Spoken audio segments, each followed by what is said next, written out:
കൊച്ചിയിലേക്ക് വരികയാണ്. കൊച്ചിയിൽ അർച്ചന കാത്തു നിൽക്കുന്നു മഴയുടെ വിവരങ്ങൾ പങ്കുവയ്ക്കാനായി. അർച്ചന, ഗുഡ് മോർണിംഗ്.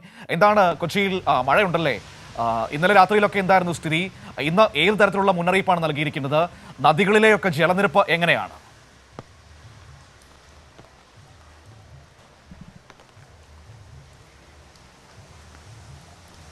മനു, കൊച്ചിയെ സംബന്ധിച്ച് രാവിലെ മുതൽ നല്ല അതിശക്തമായ മഴ തന്നെയാണ്. ഇന്നലെയും ഇത്തരത്തിൽ മഴ പെയ്തിരുന്നു, എന്നാൽ ഇടവിട്ടായിരുന്നു വെയിലടക്കം പ്രത്യക്ഷപ്പെട്ടിരുന്നു. എന്നാൽ ഇന്ന് പൂർണ്ണമായും ഒരു മഴയുടെ പശ്ചാത്തലം തന്നെയാണ് ഉള്ളത്. മാത്രമല്ല പലയിടങ്ങളിലായിട്ട് ഇത്തരത്തിൽ പെരിയാർ തീരങ്ങളിലടക്കം വെള്ളം കയറുന്ന ഒരു സാഹചര്യങ്ങളുണ്ട്. അതുകൊണ്ട് തന്നെ ജനങ്ങൾ അതീവ ജാഗ്രത പാലിക്കണമെന്ന നിർദ്ദേശം തന്നെയാണ് ജില്ലാ ഭരണകൂടം ഇത് സംബന്ധിച്ച് നൽകുന്നത്. ഇന്ന് എറണാകുളത്ത് ഓറഞ്ച് അലർട്ടാണ്. അതുകൊണ്ട് തന്നെ അടുത്ത മണിക്കൂറിലും കനത്ത മഴ പ്രതീക്ഷിക്കാം. മാത്രമല്ല ഈ കടലേറ്റ സാധ്യത കൂടി മുന്നിലുള്ളതുകൊണ്ട് ഈ തീരദേശ പ്രദേശവാസികൾ ഇത്തരത്തിൽ ജാഗ്രത പാലിക്കണം. കണ്ണമാലി അടക്കമുള്ള സ്ഥലങ്ങളിൽ കടലാക്രമണം രൂക്ഷമാണ്.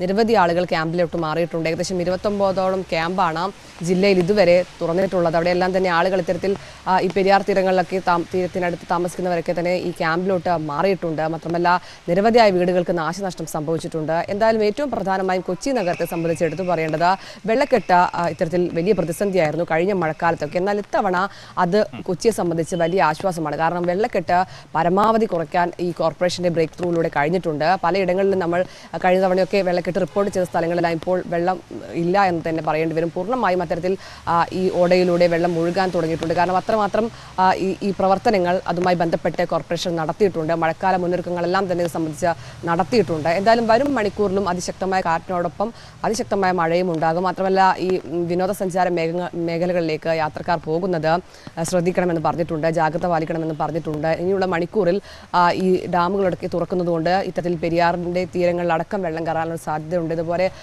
ആലുവ മണപ്പുറത്തടക്കം വെള്ളം കയറിയിട്ടുണ്ട്. അങ്ങനെ പലയിടങ്ങളിലായിട്ട് വെള്ളം കയറുന്നുണ്ടെങ്കിൽ പോലും വലിയൊരു മഴക്കെടുതിയിലേക്ക് ഇതുവരെ എറണാകുളം ജില്ല മാറിയിട്ടില്ല. അത്തരത്തിലൊരു ആശ്വാസ വാർത്ത തന്നെയാണ് എറണാകുളത്തെ സംബന്ധിച്ചുള്ളത്. മനു, ശരി, ഓക്കെ, താങ്ക് യു അർച്ചന. അർച്ചനയാണ് വിവരങ്ങൾ നമുക്ക് നൽകിയത്. ഏതായാലും എറണാകുളത്തെ ഏറ്റവും പ്രധാനപ്പെട്ട കാര്യമെന്ന് പറയുന്നത് എക്കാലവും മഴ പെയ്യുമ്പോൾ എറണാകുളത്ത് നമ്മൾ ഏറ്റവും ആദ്യം കണ്ടിരുന്നത് നഗരത്തിൽ വെള്ളക്കെട്ട് രൂപപ്പെട്ടു, ഗതാഗത തടസ്സം, ആളുകൾ ബുദ്ധിമുട്ടുന്നു എന്ന വാർത്തകളൊക്കെയാണ്. പക്ഷേ ഇത്തവണ അത്തരത്തിൽ വെള്ളക്കെട്ട് വലിയ തോതിൽ കുറഞ്ഞിരിക്കുന്നു എന്നതാണ്. ഓപ്പറേഷൻ ബ്രേക്ക് ത്രൂ എന്ന് പറയുന്ന കോർപ്പറേഷന്റെ പദ്ധതി വലിയ തോതിൽ വിജയം കണ്ടിരിക്കുന്നു എന്നാണ് പറയാൻ കഴിയുന്നത്. ഇപ്പോൾ ഈ കനാലുകളെയൊക്കെ സംയോജിപ്പിച്ചുകൊണ്ടുള്ള പദ്ധതി കൂടി വരുമ്പോൾ ആ രീതിയിൽ നഗരം പൂർണ്ണമായും വെള്ളക്കെട്ടിൽ നിന്ന് കരകയറാൻ കഴിയും എന്ന വലിയ ആത്മവിശ്വാസമാണ് കോർപ്പറേഷനും സർക്കാരിനുമൊക്കെ ഉള്ളത്. ഏതായാലും ആ രീതിയിൽ മുന്നോട്ട് പോകട്ടെ.